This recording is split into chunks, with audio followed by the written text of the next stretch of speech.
Vamos para mais uma aula, e a aula de hoje está surpreendente. Por quê? Porque eu vou te mostrar um texto em um livro que as pessoas não gostam de ler. E por isso, elas não conseguem ter essa chave que eu vou te mostrar agora, porque elas evitam esse livro. Arthur, qual livro que é esse? O livro de Números.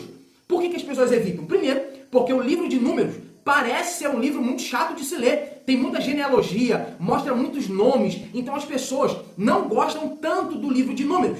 Mas eu vou te mostrar que nesse livro aqui, ele carrega uma chave poderosíssima que vai te dar acesso a outros textos, a compreensão de outros textos. Então, você só vai conseguir compreender alguns textos que eu vou te mostrar mais na frente, se você tiver a compreensão do que eu vou te falar aqui agora. Então, antes de eu começar a te dar essa aula, já pega a tua Bíblia, porque você que é meu aluno sabe, eu preciso que você esteja com a Bíblia em mãos. Depois, uma caneta e também um caderno ou uma folha.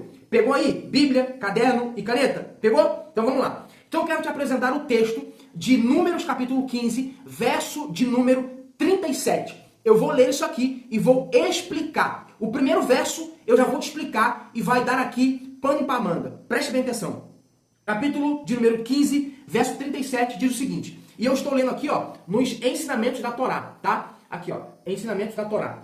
Então isso aqui, gente, é uma fonte poderosíssima para a gente compreender algumas coisas do Antigo Testamento. Quem puder, compre aí Ensinamentos da Torá, tá bom? Vamos lá, o texto diz assim, ó.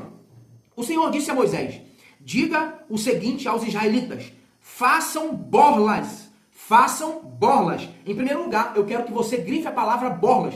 Eu vou continuar o texto, mas vou explicar primeiro isso aqui. Arthur, o que significa borlas? Essa palavra borla, ela vem de uma expressão hebraica chamada de tsi-tsit. Tsi-tsit. O que significa isso? Significam franjas. Já viu aquelas roupas de praia que as mulheres usam, que tem várias franjinhas penduradas ao redor da sua canga, né? É exatamente aquilo, é essas franjas. Então a palavra tsi-tsit quer dizer franjas.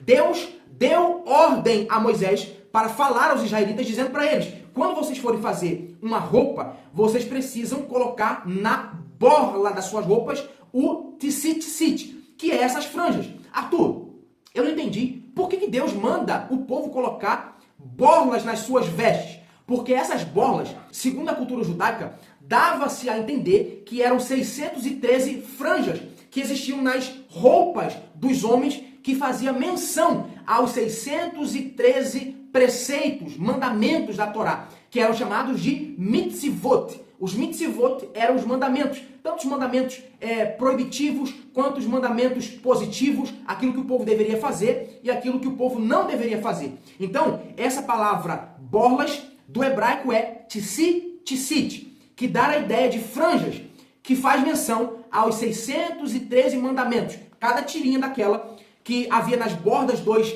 homens israelitas era para lembrar os mandamentos do Senhor. Então, sempre que um homem estava caminhando na rua e alguém olhasse para a roupa do homem, tinha pendurado lá em volta da sua roupa 613 fios pendurados, para lembrá-los dos mandamentos do Senhor. Então, a primeira explicação está aí. Depois ele continua assim, ó. Diga aos israelitas que façam borlas, que eu já expliquei, nas extremidades das suas roupas. O que significa a palavra extremidade? A palavra extremidade vem do hebraico kenafaim. Kenafaim. Grifa a palavra extremidade e escreva aí. Kenafaim. Arthur, o que significa isso? Essa palavra kenafaim quer dizer exatamente asas ou extremidade da sua roupa. Ou seja, em todos os cantos, em todas as voltas da sua roupa, tem que ter essas borlas. Então, a palavra kenafaim dá a ideia de campos das borlas.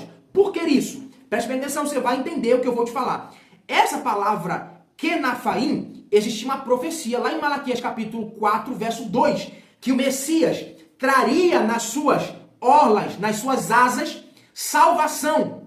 Então a palavra que aparece lá é exatamente essa, kenafaim, nas suas asas, dando a ideia de orlas, de bordas. Então existe um mistério muito profundo sobre as borlas das vestes dos israelitas. Vai guardando essas informações. E aí o texto continua dizendo assim, ó. E faça também um cordão azul em cada uma delas. Façam isso por todas as vossas gerações. Então você já grifou na sua Bíblia a palavra borla, que eu já expliquei o que é. Você já grifou na sua Bíblia a palavra extremidades, que eu já falei que é a palavra hebraica kenafaim. e também um cordão azul. Arthur, tá bom, você já explicou tudo isso, mas e esse cordão azul aí? O que significa? Esse cordão azul, em primeiro lugar, eu quero te mostrar que a Bíblia, ela não coloca nada por acaso. Não tem um nome por acaso, não tem uma cidade por acaso, não tem o nome de um rio por acaso.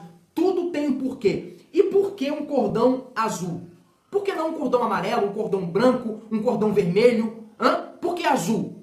Preste bem atenção. Primeiro eu vou te falar como que eles conseguiram essa cor azul. Não era uma cor muito comum. Para achar a tinta azul, eles tinham que, suar. Eles tinham que ir atrás. Eles tinham que ir no mar Mediterrâneo para pegar alguns caramujos ali e desses caramujos extrair a cor azul. Arthur, da onde você está tirando essa informação? Aqui, ó.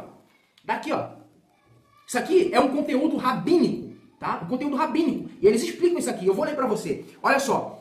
Conseguir a cor azul ou violeta exigia um processo muito demorado de esmagar as conchas do caramujo marinho murex do Mediterrâneo.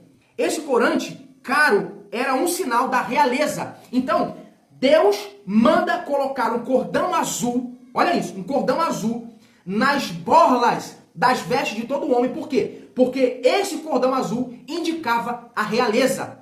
Agora, Arthur, tá bom, você já explicou isso aqui. Como é que eu vou pegar esse texto aqui como chave para abrir outros textos? Eu vou te mostrar. Olha só, lá em Samuel capítulo 15, verso de número 27, vai dizer o seguinte, que Saul, ele se antecipou, ele ofereceu um sacrifício não sendo sacerdote, ele era rei, mas ele deu ouvido à voz do povo, se antecipou, não esperou o profeta Samuel, ele ofereceu um sacrifício, e aí quando o profeta chega, o profeta Samuel vai advertir a Saul e vira as costas. Quando ele vira as costas, Saul vai e pega no Kenafaim, nas borlas das vestes de Samuel e rasga uma parte.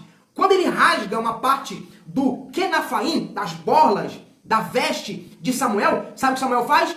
Uma parte ficou na mão dele e Samuel diz, assim o teu reino será rasgado de ti e será dado a outro. Então essa borla aqui faz menção ao reinado. Então preste bem atenção. É exatamente essa borla com esse fio azul que faz menção à realeza que Deus usou o profeta Samuel para dizer a Saul que ele perderia o reino e o reino dele seria dado a um outro homem que era melhor do que ele. Agora perceba também essa expressão em 1 Samuel capítulo 24, verso 4, onde Davi estava dentro de uma caverna, quando fugindo de Saul, quando de repente Saul também entra nessa caverna, e o texto vai dizer que Davi vai mansamente até Saul e corta a borla, corta uma parte da orla das suas vestes e fica na mão. E ele sai de fininho. Quando de repente Saul sai da caverna, Davi se coloca em cima de uma montanha, em cima de uma pedra, e Saul estava embaixo, e ele grita, dizendo para Saul que Deus, naquele dia, tinha colocado Saul na mão dele, mas que ele não iria tocar no ungido do Senhor, mas a prova estava na mão dele. Uma parte do seu manto estava na mão de Davi. O que significava isso? Isso era um ato profético, era um sinal de que o reinado de Saul havia passado para Davi. Então, perceba, também o texto vai dizer, lá nos evangelhos, onde aquela mulher do fluxo de sangue, ela toca exatamente aqui, ó, na Kenafaim, na borla, na orla da veste de Jesus, cumprindo a profecia de Malaquias capítulo 4, verso de número 2, que fala que nas asas, ou seja, na orla da veste do Messias, ele traria salvação e cura. Então, esse texto aqui, ele te dá acesso para entender e compreender os outros textos. Por que é que Samuel disse a Saul que o reino dele havia passado? Porque aquele ato de rasgar as vestes, de rasgar a parte da orla, aquilo indicava, a orla indicava a realeza, porque existia um fio azul ali. Então, Samuel, entendendo isso, ele fala que a realeza passou da mão de Saul para a mão de outro que era Davi, e depois lá na frente, no capítulo de número 24, verso 4, Davi, ele arranca um pedaço da veste de Saul